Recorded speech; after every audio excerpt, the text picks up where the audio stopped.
The Mayo Experience. Mayo Experience. Mayo Experience. Mayo Experience. Experience. Welcome to the Pat Mayo Experience, Week 12 DraftKings picks in preview for the main slate only. Remember, no Thursday, no Sunday night, no Monday night, main slate, DraftKings Millionaire Maker slate. If you're looking for the cheat sheet, that won't be up till like Friday night after I do the rankings or the injury and rankings readjustment show with Dr. Jesse Morris. And don't forget that I'll be live 9:30 a.m. Eastern time on the Pat Mayo Experience Facebook page, DraftKings YouTube channel, available after the fact on the audio podcast as well on Sunday morning, depending on what you use. So go tune in to that.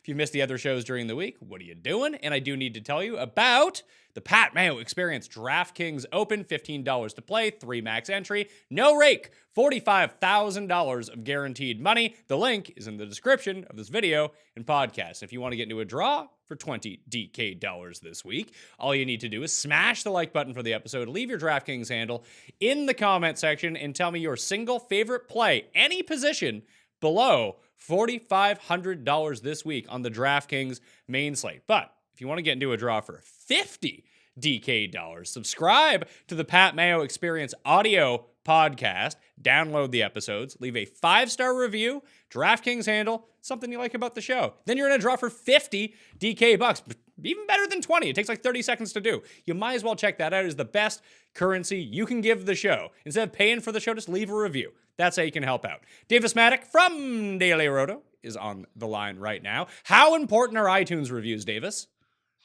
As someone who grinds his very, his very own independent, successful podcast, iTunes reviews they're really the kindest thing you could do for Pat. And I really mean that.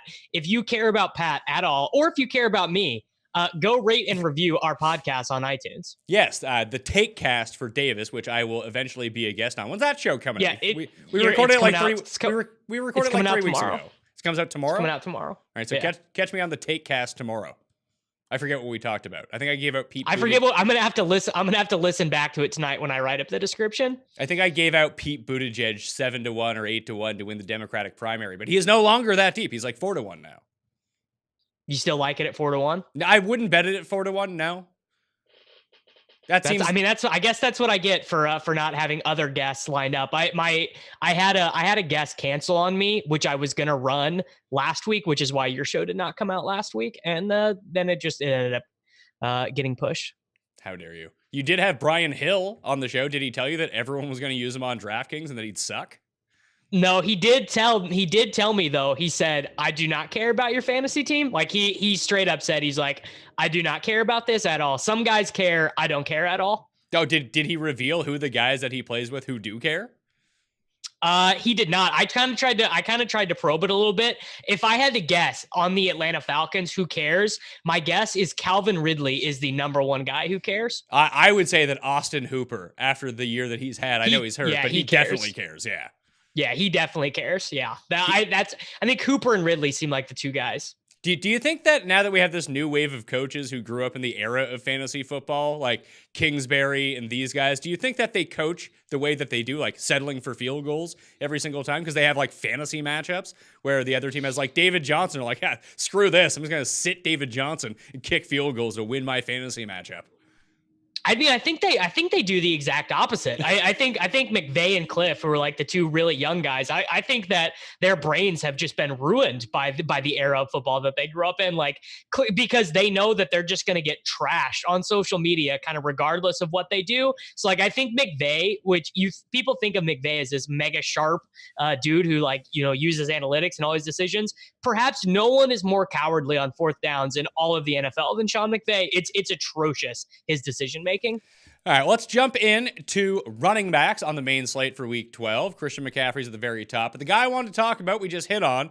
Everyone used Brian Hill last week. He's $4,900, so he's up in price. He did have 15 touches. He had a touchdown called back. No one is going to use this guy this week. It's a bad matchup against Tampa Bay on the ground. He seems like the guy that you should play, like this type of player, unknown guy who inherits all the workload. Everyone uses him. He sucks. The time to play these guys is usually the week after they suck, but I don't even know if I can get there with him this week. He is our second value running back right now. Now it's Wednesday morning. Our projections are going to be tweaked a little bit. My guess is that we will probably cull his market share of rushing touchdowns a little bit, but it's very hard for me to imagine him at 4.9K not being one of the 5 best running back plays this week. He played 65% of the snaps last week, and the guy we thought he might lose passing down work to, Kenyon Barner, he actually didn't. Barner was in the game as a rusher only. So, I mean, Ryan Hill just ran really bad, right? Like that really is the only thing you can say is just he just got unlucky in that game. It wasn't like a Ty Johnson situation where, Trey Carson came in and started the game. Like Hill was the guy. He had the rushing touchdown taken away from him. And, he actually is projected for more fantasy points this week in our stuff than he was last week. That strikes me as odd, though, in this situation. Is it only because they're in a 4.5 point favorite against Tampa? But the matchup itself is far worse on paper. It's just because of their team total. Their team total last week was 21 points, and it is significantly higher than that this week. So that's going to feed into a lot of his. They have a 28-point team total. So that's just going to feed from that. Yeah, but they're also going up against the number 1 DVOA rush defense now instead of the 32nd ranked run defense. Well, a lot of the stuff that we do is not so much feeding into it's like maybe we moved his yards per carry from 3.9 to 3.4, but just from like a macro level of projecting, that stuff tends to not over the long run super matter. Now, maybe in very micro instances, it can help you make decisions, but when you're with like projections are a lot of like, kind of like historical regression. And so the Tampa Bay run defense being really good is not going to impact his projection that much. All right. So at the top, it's McCaffrey. He's over $10,000 again. Seems like he's maxed out at $10,500. Then you go down below him. Alvin Kamara is $8,200 against Carolina. I think this might be the first week where I don't think that Christian McCaffrey is the best value on the slate. I know Daily Roto doesn't have it that way, but playing Christian McCaffrey, I think he outscored every running back on the main slate last week by 10 points. Even when I looked at some of the winning lineups, Christian McCaffrey was in them. The price is right, but it just seems like Alvin Kamara is too low at $8,200. Yeah, I mean, we actually have Alvin Kamara projected for 0.4 points less than Christian McCaffrey in total. And given the salary difference, yeah, I mean, Alvin Kamara is, in my mind, the best play of the slate, probably. So does that mean when you go on the Gilcast, you'll be like, I had all the Alvin Kamara, and he like fumbles 3 times and gets hurt? Yeah, it's just I'm going to go on the Gilcast, and, whoever I play in my biggest game is going to fade Kamara. And, clearly Kamara is just going to have just a bad game. Like we can just pretty much write this stuff up right now. Do you think the only downside to Kamara in this instance over McCaffrey is, and we saw McCaffrey score 30 plus DraftKings points without scoring a touchdown last week, so Kamara can kind of do the same thing. But I would think that the market share of touchdowns for the Saints overall for Kamara is far less than it would be for the market share of touchdowns for McCaffrey on Carolina, even if they're projected to score fewer points. Oh, definitely. I mean, when the Panthers get inside the 10-yard line, it's like they don't even care about like winning the game. It's like all they care about is finding a way to get Christian McCaffrey a touchdown when they get close. So like he has an absurd market share of that team's like total point scoring. It just strikes me as odd. Like, you have those two guys, and even when I was doing my season-long rankings this week, it was those two, and then I had problems ranking who was going to be number 3. Like, those two are so clearly above everyone else. Do you think that there's any viability to seeing if you can jam both those guys into a lineup? I mean, I think the issue you're going to have with that is there are some phenomenal receiver plays this week. Julio is 8K flat. Odell Beckham is 7K against Miami. Calvin Ridley is really cheap. Jarvis Landry, they have this matchup against Miami. So I think that's probably the issue you're going to have. I think I'd still rather roll the dice on a cheaper middle-ish receiver than just paying down at running back with God knows who. Yeah, I mean, and I think there are some other I think Josh Jacobs is probably pretty good at 7.4. See, I don't. Let's talk about this entire range then. So Kamara is 82 for whatever reason. Then there's $1,000 tier of receivers where why wouldn't you just pay up for Kamara and find the money that way? Because you have Chubb, you have Connor, who's probably not going to play. Barkley is 79. Elliott, Jacobs, Fournette, Jalen Samuels, who looks like he's going to draw the quote unquote start. He's at 72. Then it's Derrick Henry at $6,900. Derrick Henry has the best matchup of all of those guys, except for maybe Saquon. But I just don't understand why you would play any of them when you can get up to Kamara. Like it can't be that hard. Like even if you have to punt on defense, it would be worth it to get up to Kamara. Yeah, I mean, I think Kamara is. I mean, he's pretty much a lock. I think. I don't even know. Like even if you were making 10 teams, I think you probably play him in every one. And if you're making 150 teams, I mean, I think you still probably want to be 60% or so on Kamara. Like he is very clearly the best play. Yeah, so the other two, like Derrick Henry and Leonard Fournette, I'd probably fade Fournette. I just worry about the rushing upside against Tennessee because I do look at some of these matchups. Tennessee, a team you can pass all over, more difficult to run all over. The floor would be fine because he'll still get involved in the receiving game, but just going to Derrick Henry. Like, why would I pay $8,100 for Nick Chubb and when I could have Derrick Henry for $6,900? And now they are, with Kareem Hunt returning, they're essentially the same player. Yeah, I mean, I'm totally with you. Like, I think that this range is dead. Like, I'm not really interested in any of these guys. I don't have much interest in Henry, much interest in Fournette. I mean, maybe I do a little bit in Jalen Samuels, just because Cincinnati, right? Like they're horrible. I don't know. Maybe Jalen might be a good play. The only one that I would actually go to here, like I guess it depends on the health of Benny Snell, but just with the way that the running backs were utilized and that we've seen so far with Pittsburgh when James Conner's been out and Snell has been out, I would much rather play Trey Edmonds at $3,900 than play Jalen Samuels. Man, that would be quite the play. Oh yeah, I agree though. Like he had the 12 rushes against Indianapolis. I mean, maybe he scores twice or something. I could see it. He had the 12 rushes against Indianapolis, and then after James Conner was injured in the Thursday night game against Cleveland, he ended up playing the most snaps of all the running backs, and they were losing the entire time. Yeah. No, it's a real thing. It's clear that this like knee injury that Jalen Samuels had, they just are not going to use him like a running back, right? They are just not going to use him. That he's going to be like a slot wide receiver, really, more than anything. And if that's going to be the case, then we're probably going to see a lot of sets where they're both on the field at the same time because it doesn't look like Juju's going to play. It doesn't look like Deontay Johnson's going to play. So you have James Washington, Vance Refrigeration, and a bunch of fucking nobodies. Yeah.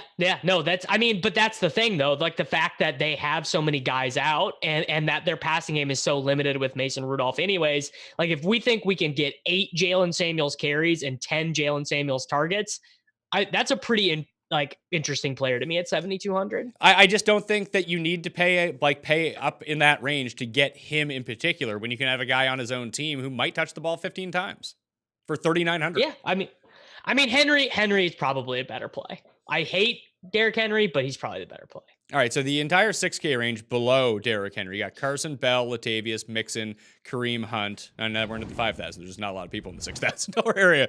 Hunt, yeah, literally no one. Montgomery, Singletary, James White, Phillip Lindsay, Devonta Freeman, who doesn't look like he's going to play, then Miles Sanders at 5K on the dot.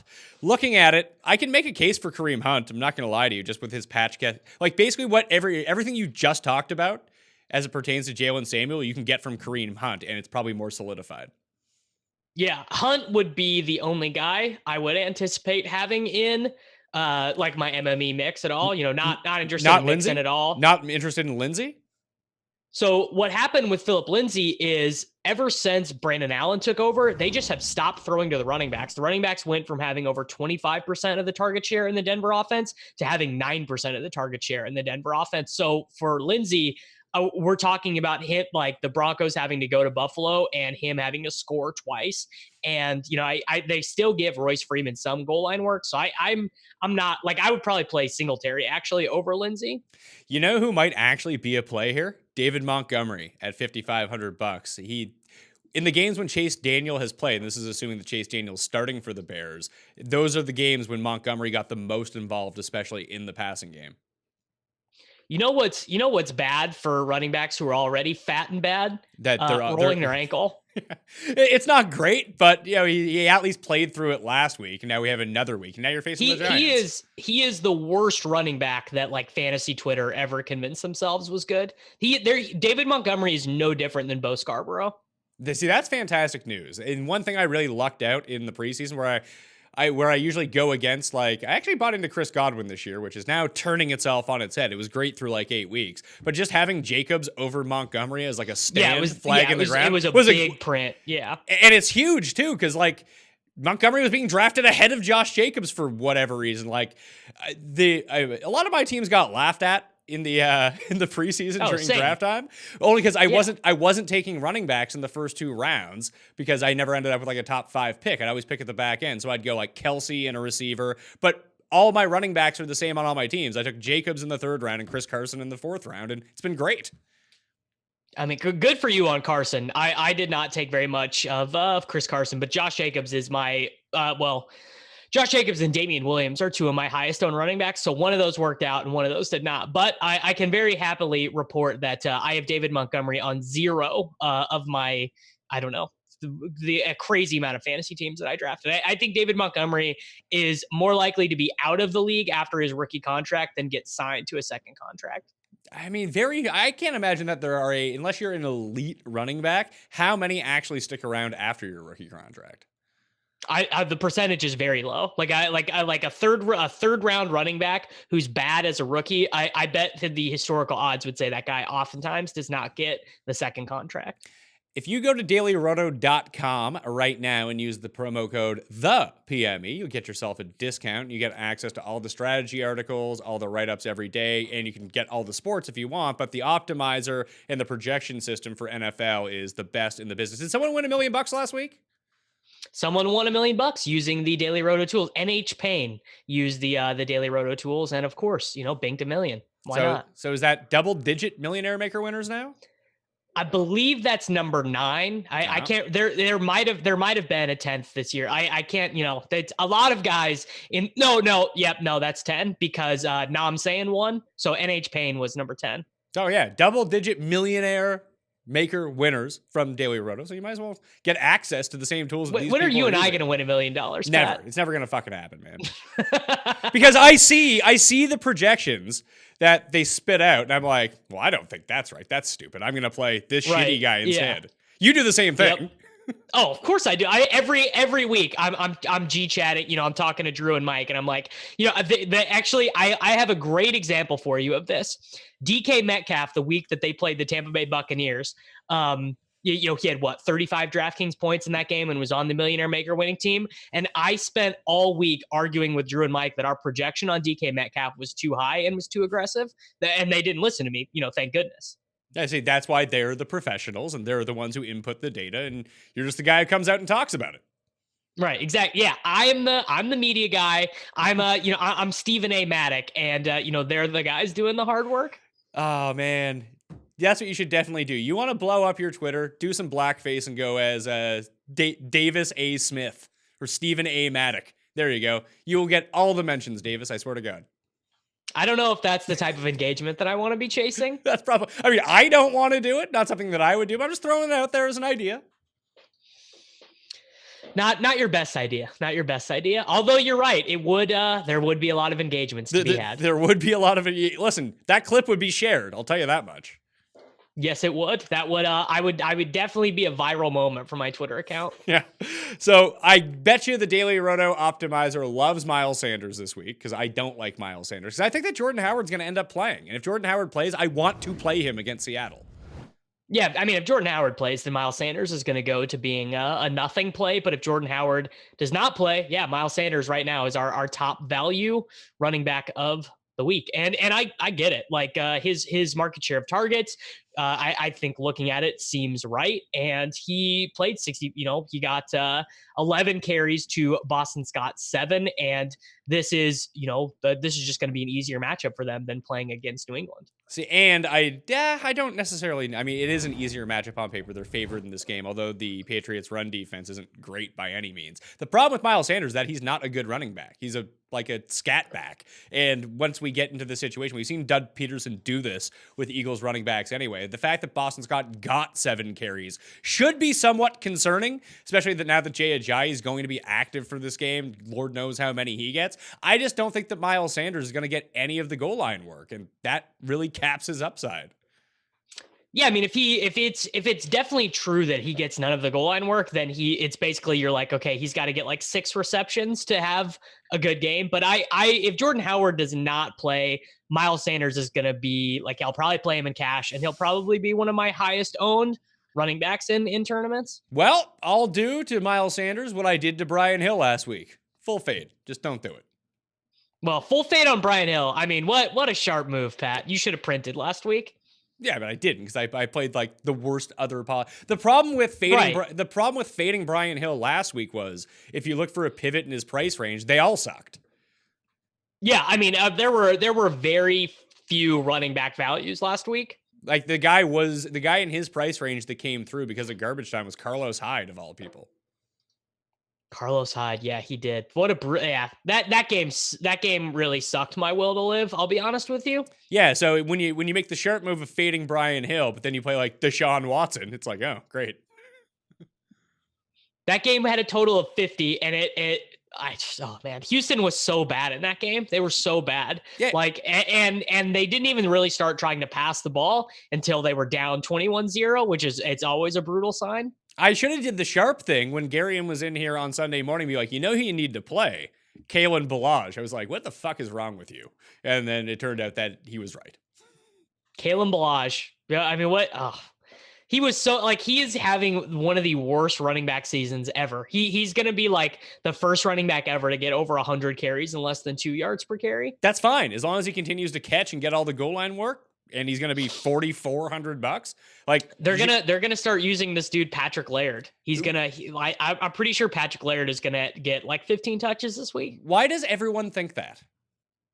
Because he is not as horrible as Ballage. He's been better in the passing game, and it just seems like at some point, if you're a coach, and like Miami is trying in these games, like Miami is putting their best foot forward, and I think as a coach, you look at it and you go like, dude, we just can't keep playing this guy. He's so bad. We got to try something else. So of all the running backs below $5,000 who have made the short list for you, I'm guessing it's Bo Scarborough. I like Trey Edmonds if Benny Snell sits and James Conner sits. Ballage, I think, is in play. Geis is super intriguing to me. It's a good matchup, and they really kind of turned to him down the stretch when they were losing, granted, last week against the Jets. But he looked really good.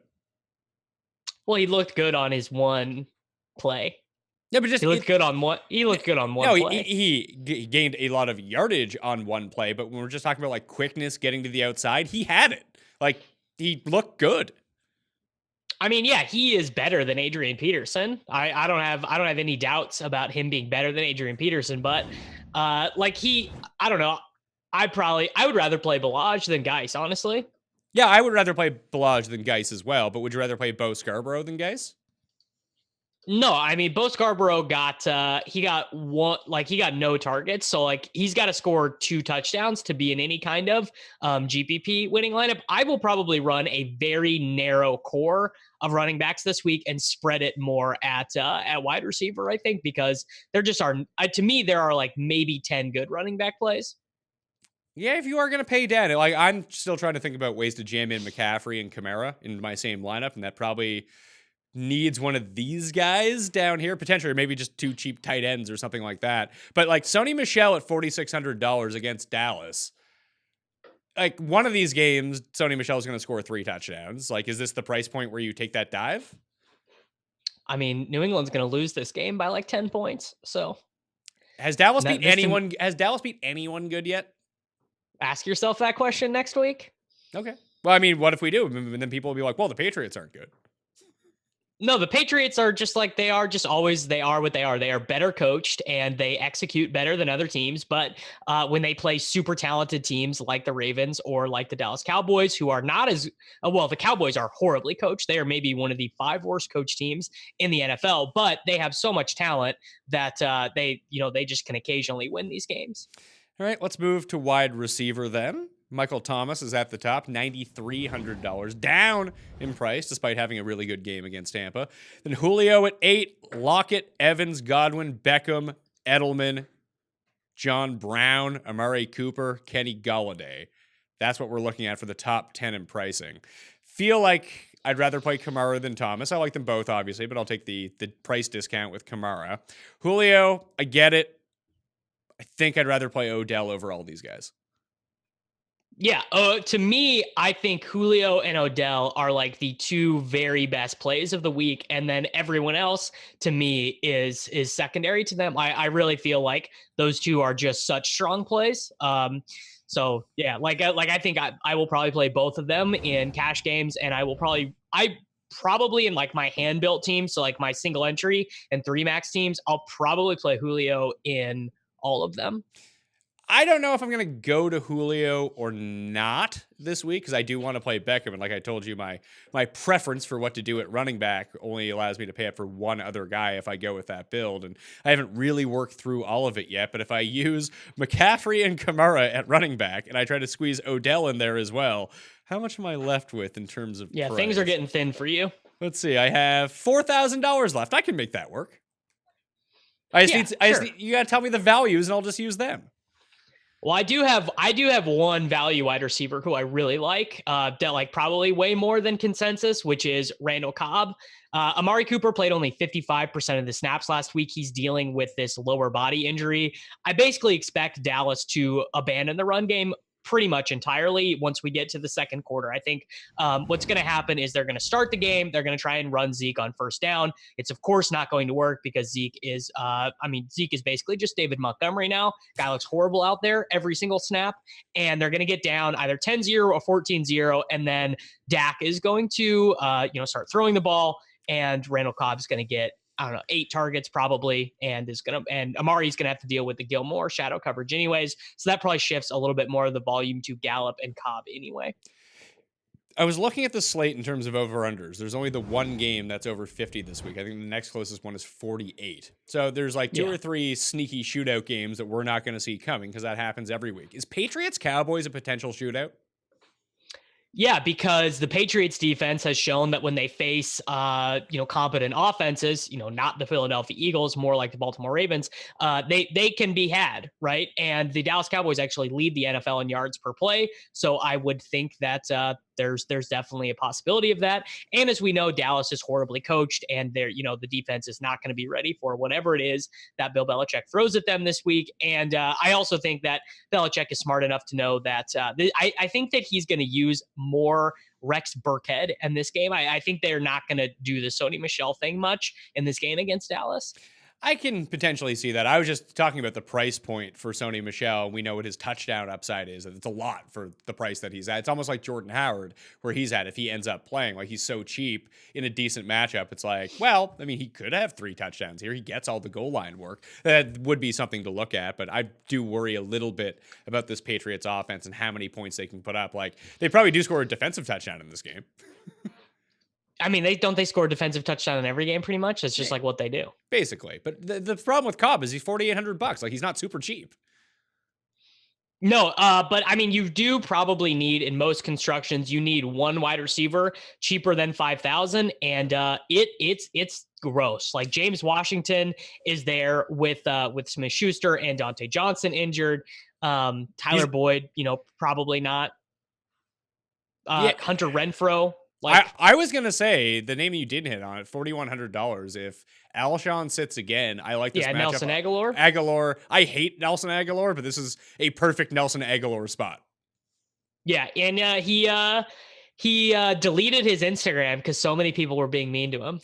I don't know. That's sticking in my craw. Oh, imagine if Andercust had the same sort of thin skin as Nelson Aguilar. Yeah, imagine it. Imagine if he was thin-skinned. Yeah, like, you got to sit there and take it. That's part of the gig. But now I like Aguilar this week at $4,100. I think he's just a guy you can save money with. Who I just always think of the Nelson Aguilar game in my head. It's like, oh, he had 16 targets, so he had 8 catches for 47 yards, 67 yards. Yeah, and hopefully he scores 2 touchdowns.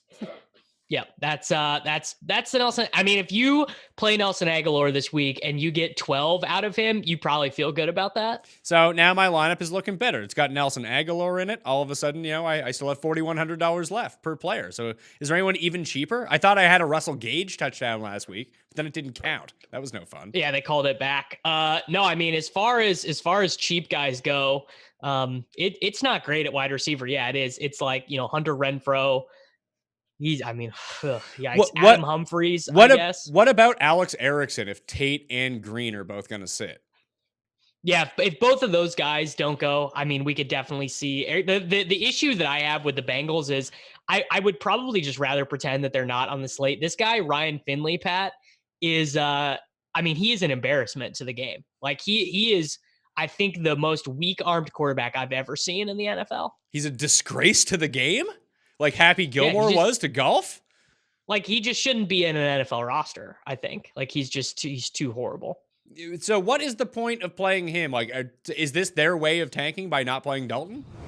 Yeah, their way of tanking is like so Miami won a game, and I think they were like, okay, now we're gonna get Joe Burrow or Tua or Hurts or whoever it is that they decide is the quarterback. So we got to go with the guy who's somehow even worse than Andy Dalton. Any interest in Scott Miller at $3,100 against the Falcons? People have been playing Evans and Godwin for weeks, or like 2 weeks now, and they really haven't done anything. The Scott Miller guy is playing a high percentage of snaps and just running deep routes down the field. Yeah, he is like kind of replaced those like worthless Brashad Perryman snaps. Like Perryman snaps went way down and Brait and Miller's snaps went way up. And Scotty Miller, I think he's good. Like I think he's like a pretty talented little guy. So yeah, I mean, 3,100, I've made worse plays.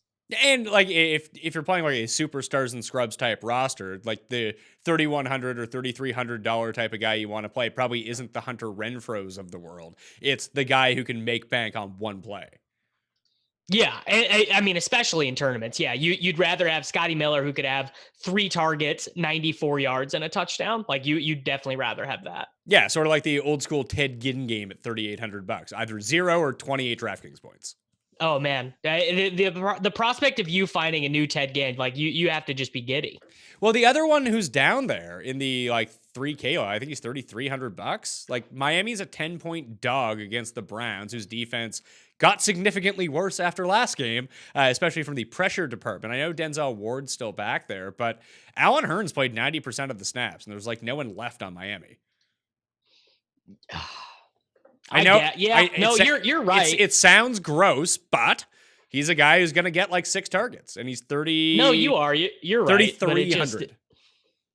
Yeah, just I don't know. Like my pool probably is just not going to get that deep. Like you got to be playing like, and because I'm probably not going to try and do the McCaffrey Kamara thing. I think I will just let that sort itself out naturally without having to turn to Allen Hurns.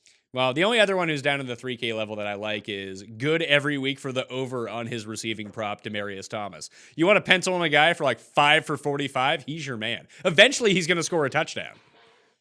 Yeah, eventually. I mean, I'm surprised you didn't bring up like Kelvin Harmon or Trey Quinn, who've been getting targets with Paul Richardson banged up. No, yeah, almost sort of the same thing as you said as it pertains to the Cincinnati Bengals. I think that the only Redskin that I'll ever continue to play right now is Scorin McLaurin. Scorin McLaurin? Yeah, I mean, it's just like you're just better off not playing these guys, honestly. Yeah, it's almost like the Tennessee receivers. Like, I'd like to play A.J. Brown. I'd like to play Corey Davis, but no, I don't want to do that because then they'll throw Tajay Sharp 4 touchdowns. Right, exactly. Yeah. And you just like playing guys on these horrible teams is just not fun. I mean, Devontae Parker seems underpriced at 52. Yeah, but then you're playing Devontae Parker at 5,200. Yeah, who's been great. He's every been single good. Week.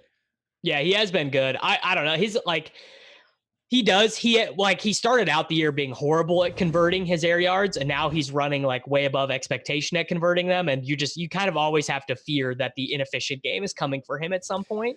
Yeah, and all the other guys that I like are sort of a bit overpriced. Like, I really like DJ Moore again. I like him actually more this week than I did last week. I really like DJ Chark again at $6,400.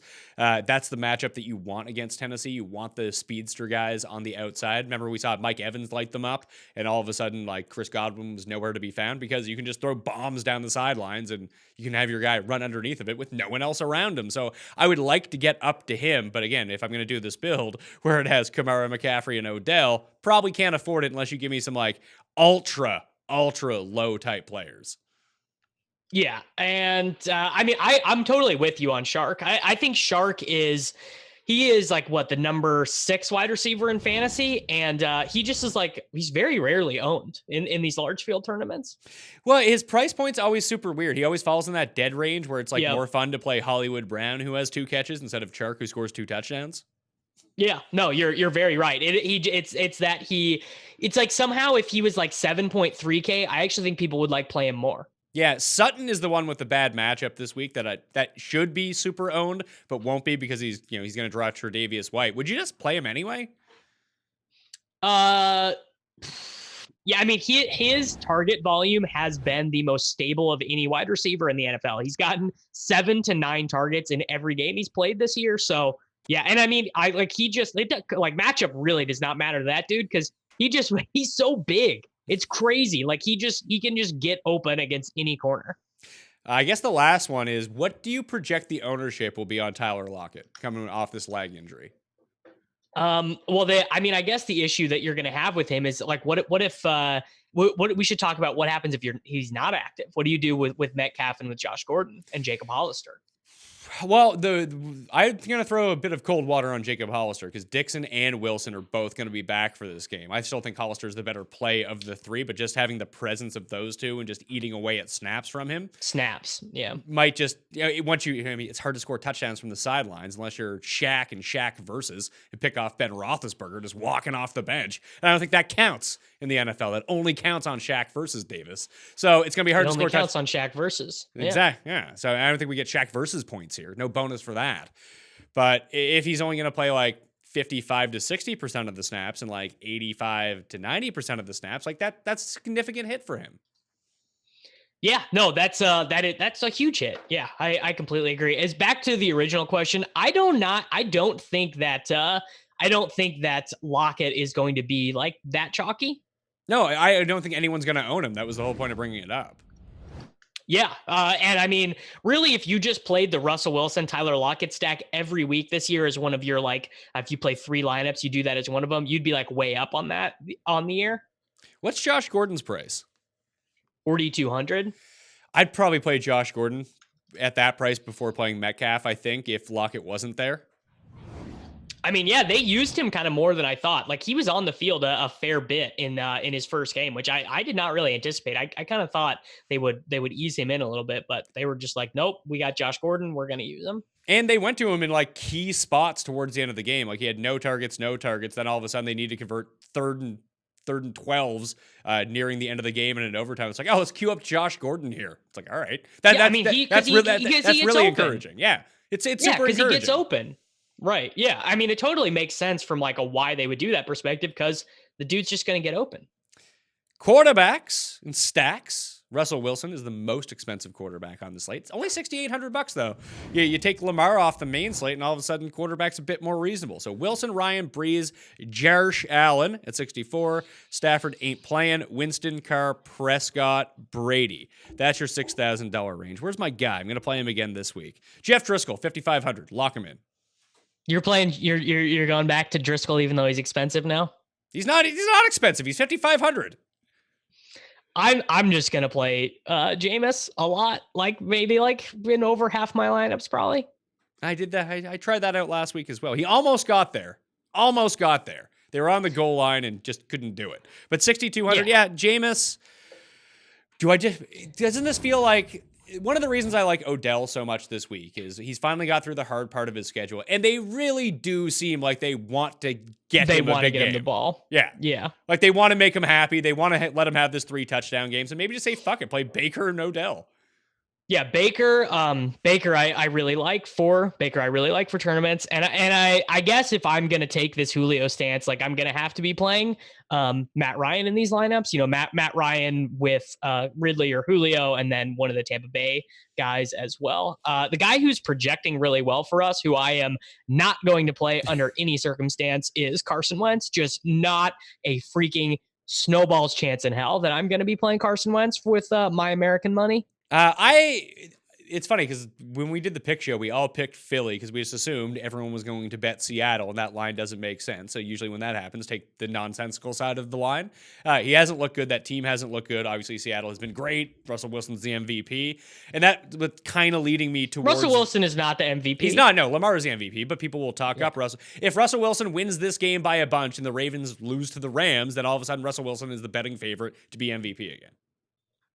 Yeah, I mean, it's just going to keep swinging, right? Like whoever has the better game week to week.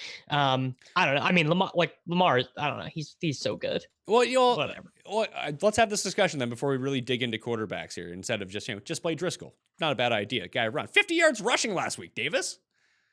I mean, Driscoll is surprisingly enough, he is popping as he's our sixth highest value in between Russell Wilson and Derek Carr, projected for 17.99 DraftKings points right now. Yeah, I used him last week at his 4,600. He scored 28 DraftKings. Yeah, he points. was a very good play last week. Yeah. But no one wanted to play him, and no one wants to play him again this week because he's, quote, according to you, too expensive at his cheap price.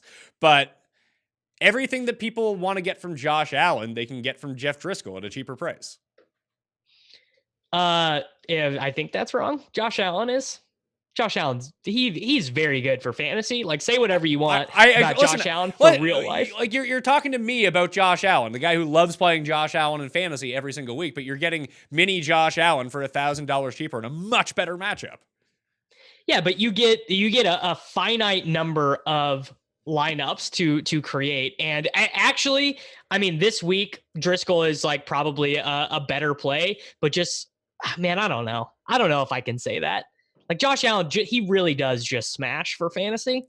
Yeah, Josh Allen's great, but let's go look at Jeff Driscoll rushing attempts. 2 games this year, 5 rushing attempts, 8 rushing attempts, 51 yards, 37 yards. Swing back to last year, and you look at his rushing attempts. He's averaging like 6 rushing attempts a game, and they're like freebie rushing attempts. His rushing touchdown, I will say this. The defense, they didn't see it coming for a half a second. Like his rushing touchdown, they were like, it's so funny to see those zone read plays with like the white quarterbacks, because the defenses just act like it's an impossibility that the quarterback would ever keep it there. So Driscoll he fakes the handoff to Scarborough. And I mean, for real, just like he could have slow danced into the end zone. Remember when Andy Dalton used to run the read option and the same thing would happen? Be like, oh my God, Andy Dalton is running? What is going on here? Yeah, like the Andy Dalton naked bootleg, like no one's ready. No one is ever thinking that's happening. The Jets could do the same thing with Darnold too. No one would ever be ready for it. No, you know who used to do this all the time and score a bunch of rushing touchdowns, but he hasn't done it, and I think they're waiting for the playoffs to break this out, is Kirk Cousins. Yeah, I mean, Kirk can move a little bit. Yeah, and I mean, Rodgers used to do that stuff too, but he's just too old now.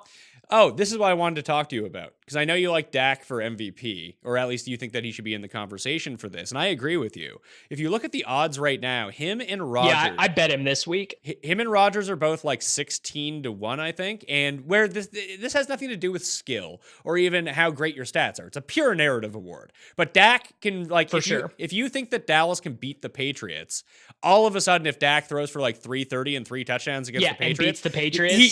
He's now in the conversation. You can still get him at 16-1.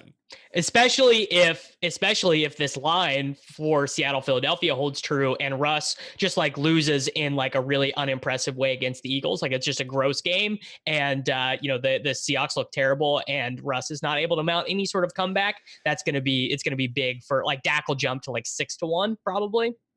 Dak will move up, and it's like if Green Bay goes in and just beats San Francisco on Sunday night, which I think that they're going to, then regardless of how Rodgers plays, unless he's abysmal, he'll just get a boost anyway, because now Green Bay has 1 loss and they're winning the NFC. Yeah. 2 losses. Well, I mean, what if McCaffrey has like 210 yards and a touchdown against the Saints? Never gonna happen. No, not that can't happen, but he's not winning MVP. They'll just get I hate these idiots on Twitter. I really hate these people who every time someone wants to talk about the MVP, someone's got to bring up McCaffrey, and then it's like, and then the other guy who like thinks he knows even more about football says, oh well, Michael Thomas. I think that in terms of like overall, I'd say that McCaffrey's a top 10 candidate for MVP. I think he's been excellent. And I think the way that he's utilized, if a running back was ever to win MVP and achieve that sort of value, his rushing and receiving does go into that. It's like he's basically Marshall Faulk right now. He's not even having a good receiving year. He's Yeah, got but like 400. He's got like 405 receiving yards for like 4 yards a target. Sure. It's like But like the biggest case that you can make with the quarterback is that they're involved in every single play, whether it's handing it off or whether it's Right. throwing, they dictate everything. And in fact, like McCaffrey generates his most receptions in games that they don't win. So that's a negative. That's not how it's looked at as a negative. It's just he's getting more touches. And if he's going to be the only guy in football who's getting like 30 touches a game, like there is value to that just by him getting the ball over and over and potentially breaking the all-purpose yards record. Like, but that just makes him offensive player of the year in my book, not MVP. yeah, he could. I mean, I wouldn't be mad if he like won offensive player of the year or whatever. Like he's having a great season on a third place team in the NFC South. It's good for him. I'm gonna see right now MVP. Oh, he probably has great. Like he's probably a great bet for that. Actually, I think. No, like there are guys behind him that I would still like. I would bet Kirk Cousins at 50-1 over Christian McCaffrey at 28-1. Like Kirk Cousins has a more reasonable path of being the MVP. He's not going to be. No, the no, MVP. I meant for offensive player of the year. Oh, they don't have those odds out. I can't find those odds out. I just see I thought you'd have access to everything up there in the Great White North. they just don't put them out. Like How Prescott unfortunate. and Mahomes are both 16-1. Watson and Rodgers are 12-1.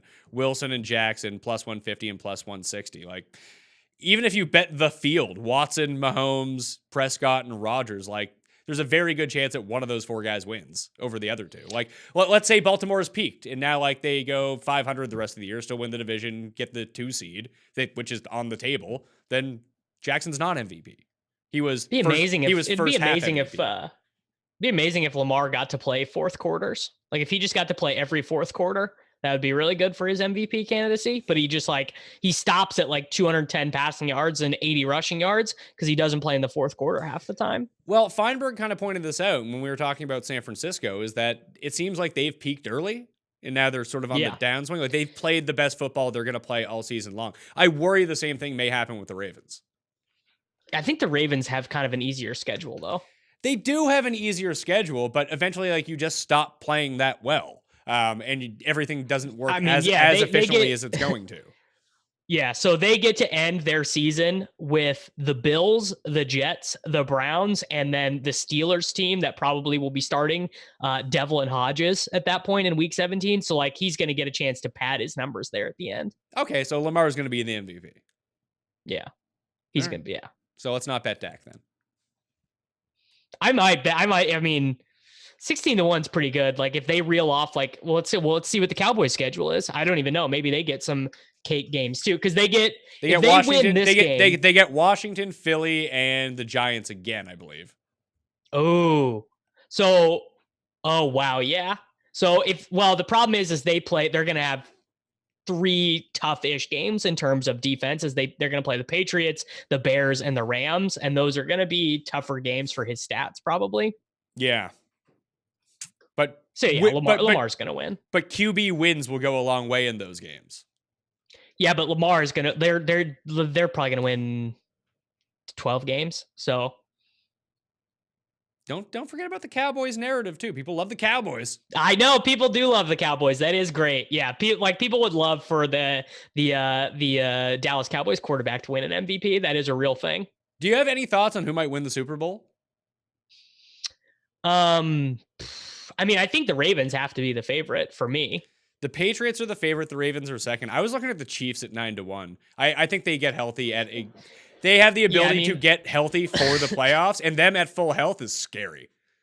The Chiefs, they can't run the ball, they can't defend the run. They have a bad secondary, and they can't pass block. But other than that, I think they're pretty good. They actually don't have a bad secondary. The secondary has actually been they're actually fine. It's the pass Mahomes defense is not healthy. Yeah, but that's the thing. Like if they can get the offensive line back healthy, the running backs healthy, and Mahomes healthy at the end of December, like they're gonna make the playoffs. Who cares if they're the 4 seed? It doesn't really matter. They can beat Tyreek being dinged up is not great though, because he is as Travis Kelce has kind of started to look 30 years old.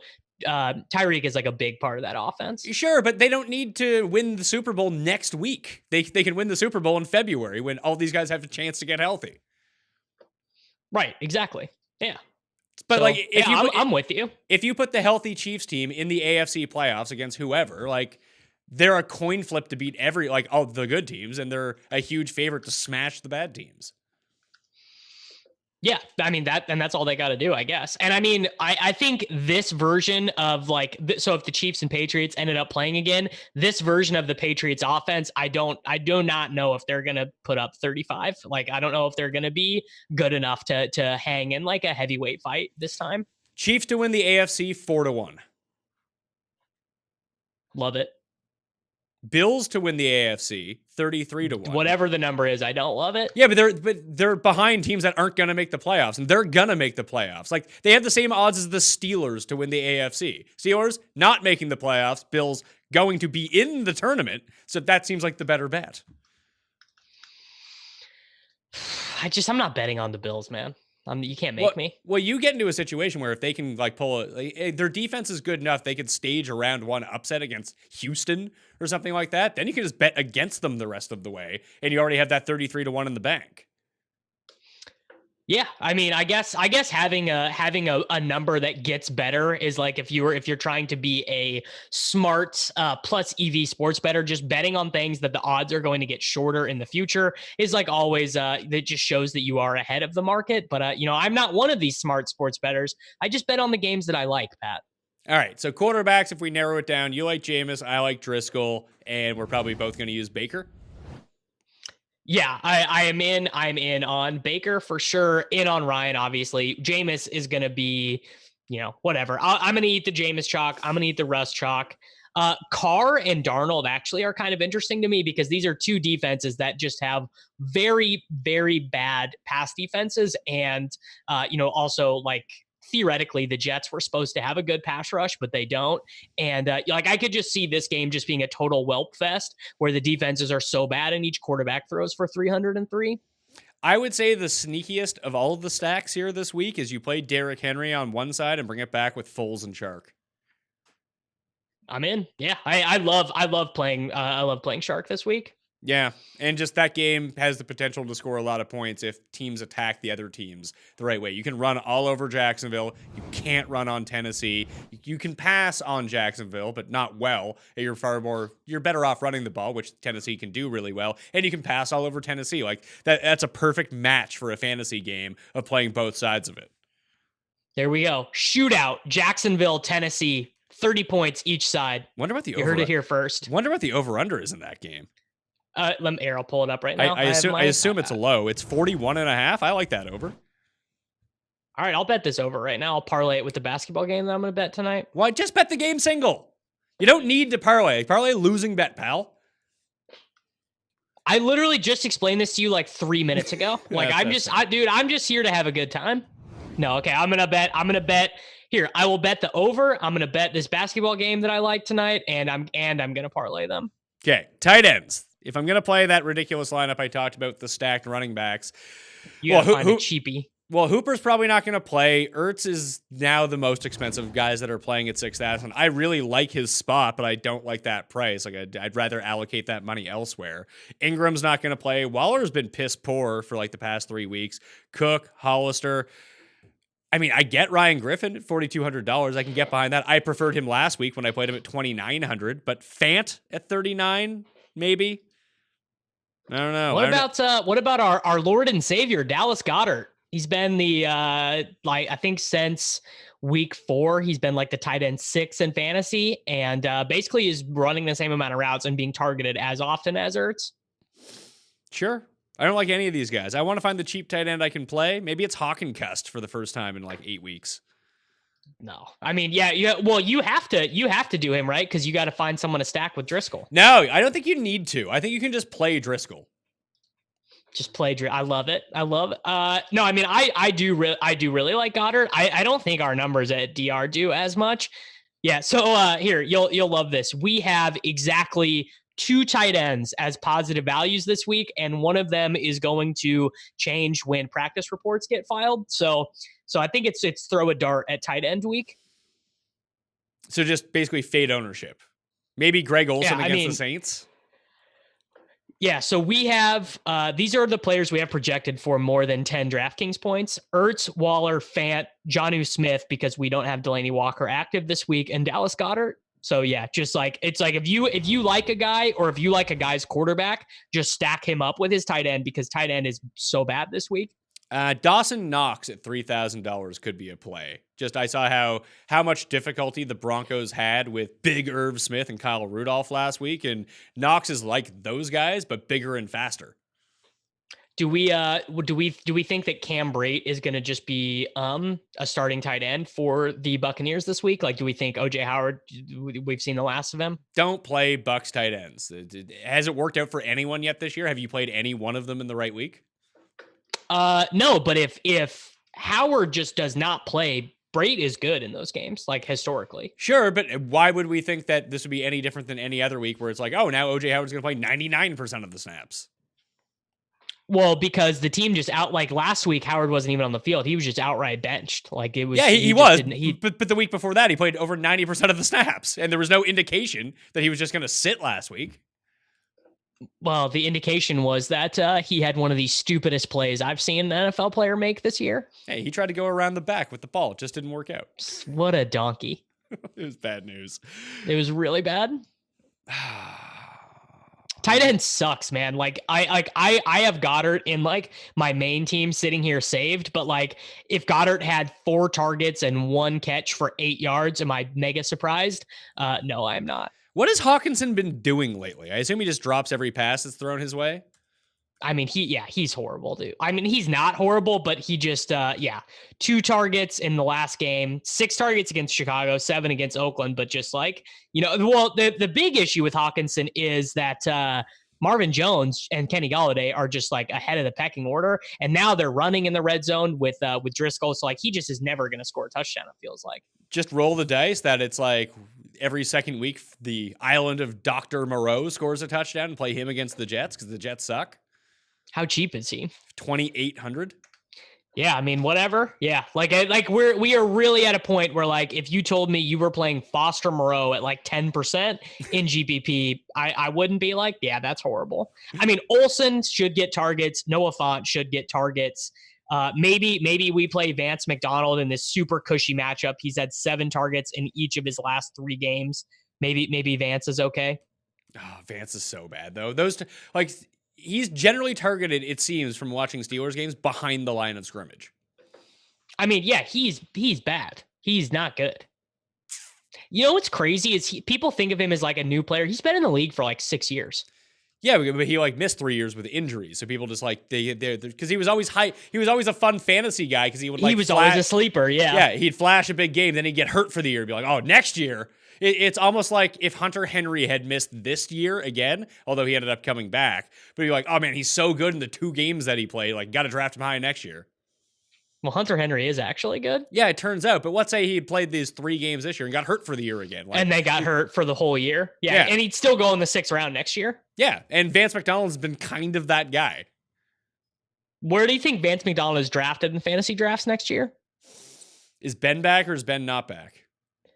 Ben, I think it sounds like he's not going to retire. Feels like if he was going to just quit, they'd have said it, because the defense is really good now. So I feel like Ben is like, he's got to be more motivated to come back after watching how good this defense is. What happens when they cut Ben and sign Cam Newton?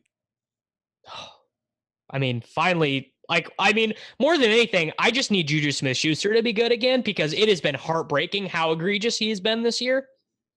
I'm not out on Dawson Knox looking at this. Not a high percentage of targets, but they do use him in the red zone, and he can break a big one. $3,000 bucks. Yeah. Dawson Knox. Let's throw. Oh, now I'm up to $4,300 per player.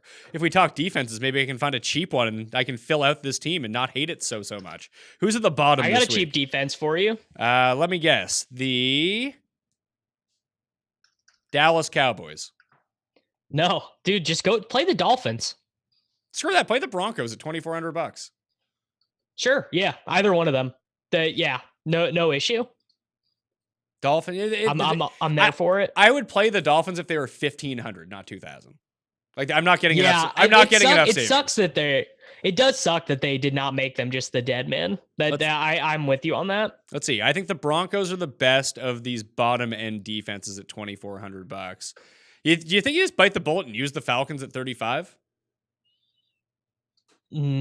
Well, it's probably not going to happen in any of my stuff because I'm playing so much Jameis and I'll have it set to 0 defense versus position. Oh, so I probably won't play the Falcons at all. No. Don't do that. Jameis is the one quarterback you don't want to do that with. There's the potential for Jameis to score 40 and a defense to score 40 in a Jameis game.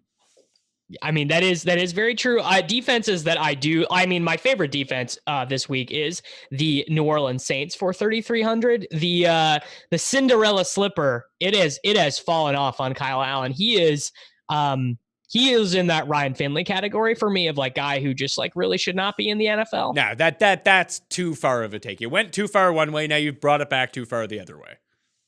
He's fine. He is competent. He had a bad game last week. You think Kyle Allen is... You think Kyle... I did. No, but Kyle... Yes, I think that he's competent. Games. He's not had incredibly good games. He was good in that Green Bay game. Man, I don't know. It just... How many good quarterbacks do you think that there are in football?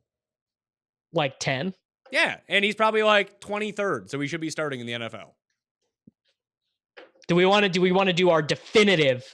Davis Mattek and Pat Mayo's quarterback rankings of like who's good and who's not? I mean, I feel like we should almost call siege and make this like a Christmas time like evergreen. Let's just go through right now, and I just want you to say yes, good, no. Okay. Okay. Rivers. No. Winston. Yes. Yeah. Brady. Yes. Yeah. Kyler. Yeah. Goff. No way. No. I'd rather have Kyle Allen. Dak? Yes. Okay. Matt Ryan. See, I kind of think no. I think yes. Matt Ryan's still fine. Okay. Aaron Rodgers, yes. Carson Wentz? Yes. No. Yes, Carson Wentz still is. Baker? Yes. Okay. Dalton? No. Bad. Watson? Good. Wilson? Good. Mahomes? Good. Kirk? Yeah. Good. Oh, Kirk Cousins? Yes. Yeah. Josh Allen? Yes. I'm on the fence. Jimmy G? Yes. Okay. Carr? He's in that Kyle Allen range. He's Kyle Allen. Put it this way, if I was starting a team, I wouldn't want to have Derek Carr. Right. I'd roll the dice to have Jameis. Mm-hmm. Yeah. No, I agree. I would rather have Jameis. So Minshew and Foles. No. I think the answer is no. Yeah, no on both. Daniel Jones. It's a no for me, dog. Yeah, no for me. Stafford. Well. Yes. Stafford. No. I think Stafford's having a great year, but like he's just literally never won games, and I don't know what to do with that. I think that he's fine. If he had a good team around him, although Cust is predicting the Lions to go to the Super Bowl next year when Stafford is healthy, so they're definitely going 0-16. So yeah, cursed. Trubisky clearly awful. Flacco bad. Brissett. I think Brissett's good. Yeah, I think he's good too. Fitzpatrick bad. Rudolph bad. Darnold bad. Case Keenum bad. Breeze is good. Where are we at on Tannehill? I'm out on Tannehill. He's a career backup at this point. Yeah. Rosen bad. Haskins bad. Driscoll bad. So that's everyone who's thrown more than 50 passes this year. And then Ryan Finley and Brandon Allen, who are both bad. And then you have Ben and Cam, who would be yeses for me. Yeah. So that's about 50-50. That was about 15 guys who we said were good. Yeah. So it's tough. It's tough sledding in the NFL when you're a quarterback. Yeah. I mean, it's just like when you're bad as a quarterback, it's like just so noticeable how bad you are because it like infects your whole team with your horribleness. But there are certain guys that can be propped into certain situations to make themselves look good. I think a lot of people, even the Rams themselves, convince themselves that Jared Goff was good, but they had an excellent offensive line. They had a good system that no one had caught up with yet. And given time, he can make most of these guys, when given a pocket to throw into, can look really good. It's what happens when that stuff breaks down. Are you good anymore? The answer with Trubisky and Goff is no, you are not. Yeah, and this is what we saw with Kyle Allen. Kyle Allen is playing with a Hall of Fame tight end, this amazing running back. He's got DJ Moore, who's, phenomenal. He's got Curtis Samuel, who, creates a lot of space. And he's got this genius offensive coordinator in Norv Turner. And, and they have a good offensive system. And so he was able to run it for a little bit. And then teams just kind of were like, actually, no, Kyle Allen's not going to do this to us. All right. Would you pay up for Pittsburgh D 4K? Probably no, I probably wouldn't. I think I can get there. So the ones that I'm going to be running through my lineups, depending on the lineups that I build, Steelers. You doing that in your McCaffrey Kamara lineups? No, I couldn't afford it. I'd have to pay down. This is where I'd have to take the Broncos. So Steelers, Falcons, Saints, Broncos, I think are going to be my 4 defenses. Yeah, I like that Broncos call quite a bit, actually. Yeah. Maybe Cowboys if I want to get tricky. Cowboys is the Galaxy brain play where you're like, if the New England Patriots were any other team than the Patriots, the line for this game would be New England -2.5. Yeah, but we've seen Vegas win a whole bunch on setting these big Patriots lines. People are like, the Patriots are finished. Let's bet against them, and they just clean house. Yeah. Well, I mean, it's just like I look at their offense now and okay, they don't have Josh Gordon.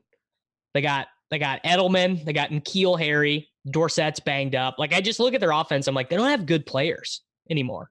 Yeah, it's tough sledding out there. Anyway, Davis Mattek, follow him on Twitter at Davis Mattek, at dailyroto.com. You can find his work and Roto Experts. If you use the promo code ThePME, you get yourself a discount at dailyroto.com. Davis, where will you be appearing during the week? You can find all of my season-long fantasy football content at Roto Experts. You can find my daily fantasy content at dailyroto.com. I will have a TakeCast episode coming out with Pat probably in about 24 hours after listening to this. And, of course, also leave a rating and review for my show, too. When you do Pat's, just do both at the same time. It's very easy, and you'll do it in 30 seconds. Yeah, it's not super hard, but if you do want to get into a draw for $50 DK, review mine first with your DraftKings handle, 5-star review, and something you like about the show. Remember to subscribe as well. The show is not actually coming out until Thursday morning, so we'll have dueling podcasts with the same people on them. I bet your show gets more clicks. Yeah, obviously. Come on now. And that's why I agree to come on. I'm just here for the exposure, Pat. Of course. Why does anyone come on to talk to me? You kidding me?